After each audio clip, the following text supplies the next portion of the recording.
क्या कभी आपने उस कंपनी ओरेकल के बारे में सुना है? टेक सर्कल्स के अंदर ओरेकल एक इंडस्ट्री क्लासिक है जो कि 1977 से बिजनेस में है। एक आम इंसान के लिए ओरेकल अभी भी अनजान नाम है। मगर एक चीज़ सरप्राइजिंग नहीं है कि ओरेकल के पास सिर्फ 4,30,000 कस्टमर्स है पूरी दुनिया में। मगर जो चीज़ हैरान कर देने वाली है वो ये है कि ओरेकल की वैल्यूएशन $240 बिलियन है, जिसका मतलब ये है कि हर ओरेकल का कस्टमर $5,50,000 से ऊपर के मार्केट कैप में आता है। इसको पर्सपेक्टिव में लाया जाए तो फेसबुक के 2.89 बिलियन एक्टिव यूज़र्स हैं और सबकी वैल्यू करें तो $1 ट्रिलियन होगी। इसका मतलब ये है कि फेसबुक का कस्टमर बेस है, उसका मार्केट कैप $346 है पर कस्टमर, जो कि 1600 गुना कम है ओरेकल से। तो किस तरह से लैरी एलिसन ने अपने $113 बिलियन के फॉर्च्यून को बनाया, वो भी सिर्फ 1 मिलियन से कम यूज़र्स के साथ पूरी दुनिया में। अगर थोड़ा पीछे जाए तो लैरी एलिसन का जन्म 17 अगस्त 1944 में न्यूयॉर्क सिटी में हुआ था सिंगल माता के साथ। उनके जैविक पिता यूएस आर्मी के एयर कॉर्प्स पायलट थे, मगर ऐसा नहीं लगता है कि उनके कुछ भी ज़्यादा रिश्ता था उनके साथ। मगर इसी के साथ ही उनके अपनी माँ के साथ भी ज़्यादा रिश्ता नहीं था। जब लैरी 9 महीने के थे उन्हें न्यूमोनिया हो गया और उनकी माँ ने उन्हें अपनी आंटी और अंकल को दे दिया बड़ा करने के लिए। वो लैरी के पेरेंट्स बने और लैरी जो है वो अपनी बायोलॉजिकल माता को 48 साल होने तक वापस नहीं देख पाए। अंकल ने लैरी को जो लास्ट नेम दिया था वो था एलिसन, क्योंकि उन्हें ऐसा लगा कि ये हॉनर था बहुत अच्छा उनकी एंट्री में, जहाँ से उन्होंने एलिस आइलैंड के थ्रू करी थी। बचपन से ही लैरी काफ़ी होनहार थे और ऐसा नहीं था कि वो प्रोग्रामिंग करने लगे थे 12 की उम्र से ही, मगर उन्होंने यूनिवर्सिटी ऑफ इलिनॉइस को प्रीमेड स्टूडेंट की तरह ज्वाइन किया और फर्स्ट ईयर के बाद उनका science student of the year में नाम आया। मगर उन्होंने अपनी पढ़ाई ख़त्म नहीं की, क्योंकि जैसा आप देख सकते हो कि सेकेंड ईयर जब हुआ कॉलेज में उनकी गोद ली हुई माँ चल बसी और लैरी ने फाइनल एग्ज़ाम मिस कर दिए। हाँ, मुझे लगता है कि वो एग्ज़ाम बाद में भी दे सकते थे जैसी उनकी परिस्थितियाँ थी, मगर उन्होंने ये डिसाइड किया कि ड्रॉप आउट ले लेते हैं। उसके कुछ समय बाद उन्होंने यूनिवर्सिटी ऑफ शिकागो ज्वाइन किया, मगर लैरी यहाँ से भी ड्रॉप आउट ले रहे थे फर्स्ट सेमेस्टर के बाद। ना कि बाकी टेक बिलियनर्स की तरह उन्होंने एक टेक एम्पायर बनाने के लिए चीज़ें शुरू नहीं करी। वो हालांकि बहुत ज़्यादा खोए हुए थे अपनी 20वें साल में, मगर उन्होंने काफ़ी ज़्यादा अच्छी जॉब्स करी उसी बीच में और इसी के साथ साथ वेल फार्गो में जॉब करी। मगर जब वो एक जॉब से दूसरी जॉब बदल रहे थे तो उन्हें कोई चीज़ मिल नहीं रही थी करने को। हालांकि उन्होंने काफ़ी अच्छी प्रोग्रामिंग स्किल डेवलप कर ली थी, मगर 1970 से 1973 के बीच ये स्किल काफ़ी वैल्यूएबल हुई, क्योंकि 1973 में लैरी इलेक्ट्रॉनिक्स कंपनी जिसका नाम था एम्पेक्स में काम कर रहे थे, जहाँ पर उन्होंने दो लोगों से मुलाकात की, एड ओट्स और बॉब माइनर में।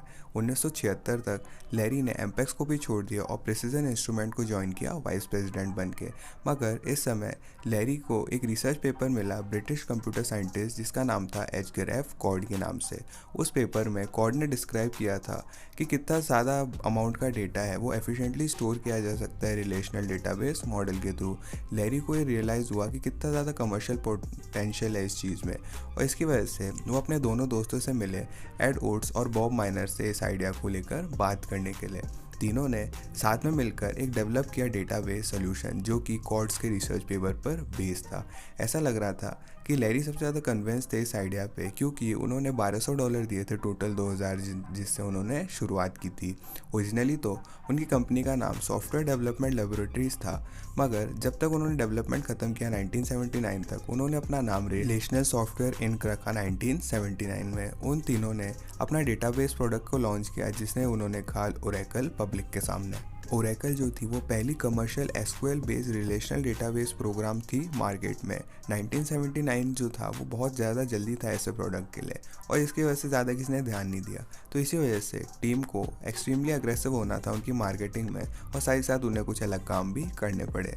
एक एग्जांपल है इसका कि उन्होंने अपने प्रोडक्ट का नाम बदला था। जिस तरह से आप देख सकते हो कि प्रोडक्ट जो था वो ओरेकल नहीं था, वो उसको कहते थे वो ओरेकल V2। अब हालांकि वो फर्स्ट वर्जन था, लैरी एलिसन ने ये सोचा कि अगर लोग उसे ज़्यादा खरीदेंगे अगर वो सेकंड जनरेशन का प्रोडक्ट बनाएंगे, तो उन्होंने आगे बढ़ के उसको प्रोडक्ट को V2 बोला।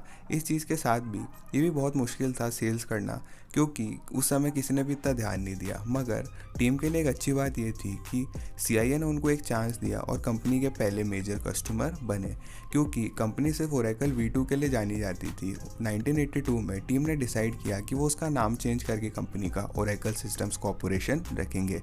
आने वाले कुछ सालों में में उन्होंने नए वर्जन निकाले ओरेकल के, और जैसा कि आप गैस कर पा रहे हो हर वर्जन था वो एक बढ़कर था बाकी से। वर्जन 2 को उन्होंने ओरेकल V3 का, वर्जन 3 को ओरेकल V4 का, और इसी तरह से बढ़ते रहे। 1986 तक ओरेकल ने थोड़ा सा ट्रैक्शन गेन करना स्टार्ट किया और उन्होंने सोचा कि वो अब पब्लिक जाएंगे। आईपीओ में जो शेयर था ओरेकल का वो $15 था हर एक शेयर। इसी के साथ साथ कंपनी को $194 मिलियन की वैल्यूएशन दी इसने। हालांकि $1 बिलियन कंपनी नहीं थी मगर फिर भी काफ़ी बड़ी थी। 1987 तक ओरेकल सबसे बड़ी डेटाबेस मैनेजमेंट कंपनी बनी पूरी दुनिया में, मगर अनफॉर्चुनेटली ये भी कंपनी की आखिरी हाईलाइट थी कुछ समय के लिए। 1990 में एक इंटरनल ऑडिट ने रिवील किया कि ओरेकल ओवरस्टेट कर रहा था अपनी अर्निंग्स को। ऐसा लग रहा था कि जो सेल्स टीम थी वो ऑर्डर्स को भी सेल्स की तरह काउंट कर रही थी। इसकी वजह से ओरेकल की टॉप लाइन कुछ क्वार्टर्स तक बढ़ी हुई दिखी, मगर ओरेकल ने रिवाइज करा क्वार्टरली रिपोर्ट्स को, मगर वो ज़्यादा बुरी भी नहीं थी, मगर इन्वेस्टर्स इतने ज़्यादा खुश नहीं थे। अगर पीछे भी देखा जाए इसको ओरेकल के स्टॉक में तो आप इसे नोटिस भी नहीं कर पाओगे कंपैरिजन में जितना ओरेकल की कितनी स्टॉक प्राइस है आज। तो इसी वजह से जो उस समय था, जो स्कैंडल हुआ उसकी वजह से 75% डिक्लाइन आ गया ओरेकल के स्टॉक प्राइस में। ओरेकल को काफ़ी ज़्यादा कंपटीशन भी फेस करना पड़ रहा था डेटाबेस मार्केट में, क्योंकि बहुत सारी कंपनीज भी इस सीन में आने लगी। इसी वजह से खुद को डाइवर्सिफाई करने और ग्रोथ कंटिन्यू रखने के लिए लैरी ने ओरेकल को पर्सनल कंप्यूटर मार्केट में भी ले जाने की सोची। उन्हें काफ़ी ब्रिलियंट आइडिया आया कि वो पर्सनल कंप्यूटर्स की कॉस्ट को कम कर सकते हैं क्योंकि डेटाबेस और नेटवर्क्स का इस्तेमाल कर सकते हैं। वो उनका ये आइडिया था कि वो एनसी या फिर नेटवर्क कंप्यूटर क्रिएट करेंगे, और ये कंप्यूटर जो होगा उसमें सिर्फ स्क्रीन और इनपुट डिवाइस की तरह काम करेगा, और जो एक्चुअल कंप्यूटिंग और प्रोसेसिंग होगी वो ओरेकल के नेटवर्क पे कंप्लीट होगी। हालांकि इस क्लाउड कंप्यूटिंग का सहारा लेके वो कंप्यूटर की कॉस्ट कम करना चाहते थे, मगर जैसा कि आपने गैस किया, क्योंकि टेक्नोलॉजी उस समय थी नहीं ऐसी चीज़ बनाने के लिए 1990s में, तो इसी वजह से जो कॉस्ट ऑफ पर्सनल कंप्यूटर्स था वो धीरे धीरे कम होता जा रहा था क्योंकि टेक्नोलॉजी एडवांस होती जा रही थी। तो इसमें बहुत कम सेंस बना एनसी बनाने को।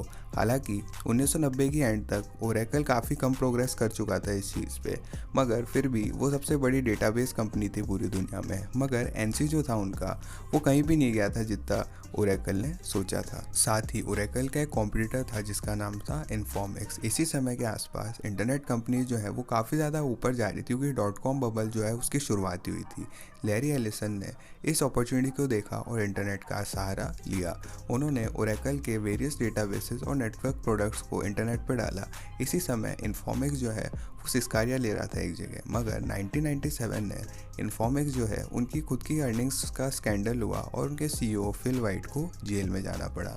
तो ओरेकल की जो बड़ी प्रॉब्लम्स थी वो तो रातों रात ही सॉल्व हो गई थी अपने आप ही, और इसी की वजह से ओरेकल ने बहुत ज़्यादा अच्छे से रैली करी अपने .com कंपनीज़ के साथ। 1999 और 2000 तक ओरेकल का स्टॉक $6 से $40 तक ग्रो किया, मगर 2002 तक वो क्रैश बैक आ गए और $10 पर शेयर पे आ गए, जिसकी वजह से हालांकि उनका शेयर प्राइस तो क्रैश हो गया था, मगर ओरेकल काफ़ी अच्छी पोजीशन में था पहले के मुकाबले, क्योंकि बहुत ज़्यादा कंपटीशन होने के साथ ही उनकी ग्रोथ वेन्यू भी चेंज हो गई थी, वो थी इंटरनेट, क्योंकि उनकी स्ट्रॉन्ग पोजीशन थी मार्केट में।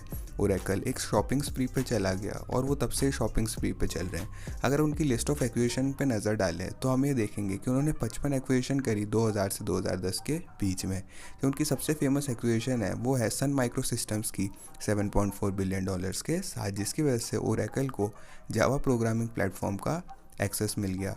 इसकी वजह से 2010 में ओरेकल ने सिर्फ सेम चीज़ करी, इसी के साथ साथ वो डेटाबेस सोल्यूशन कर देने लगे, साथ ही साथ कंपनीज़ को एक्वायर करने लगे, मगर उन्होंने क्लाउड सर्विसेज का भी एक्सपेंड किया, जिसकी वजह से काफ़ी अच्छी चीज़ें हुई उनके लिए।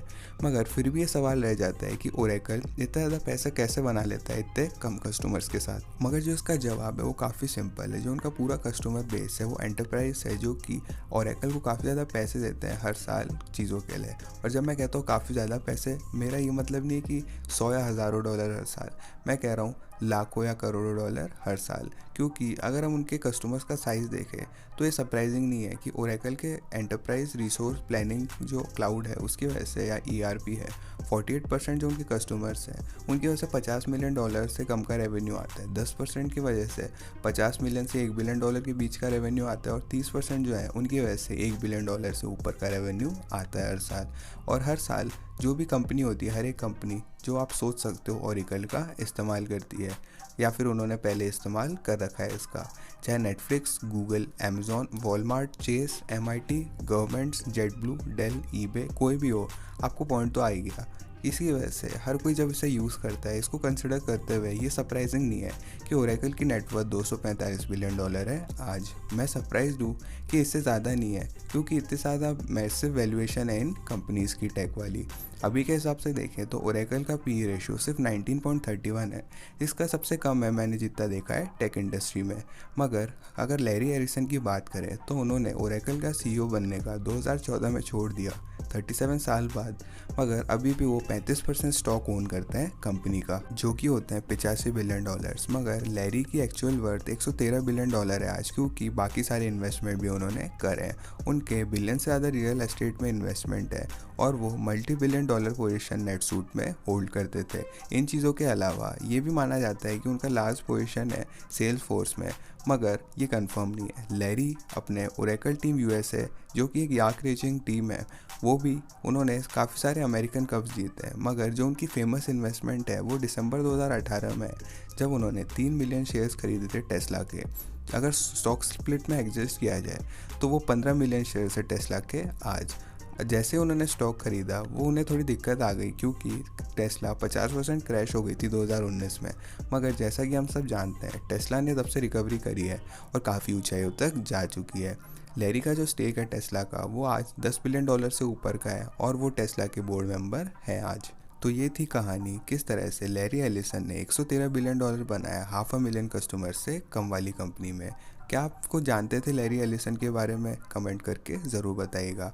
और आप इस वीडियो को लाइक भी कीजिएगा अगर आप ओरेकल की मैसिव बैकग्राउंड रोल से इम्प्रेस है तो। साथ ही हमारे डिस्कॉर्ड कम्युनिटी को ज्वाइन कीजिएगा फ्यूचर वीडियो आइडियाज़ देने के लिए, और हमारे चैनल को भी सब्सक्राइब कीजिएगा बाकी सवालों के लॉजिकली आंसर के लिए। मैं था चिरंजीव, मैं मिलता हूँ आपसे अगली वीडियो में।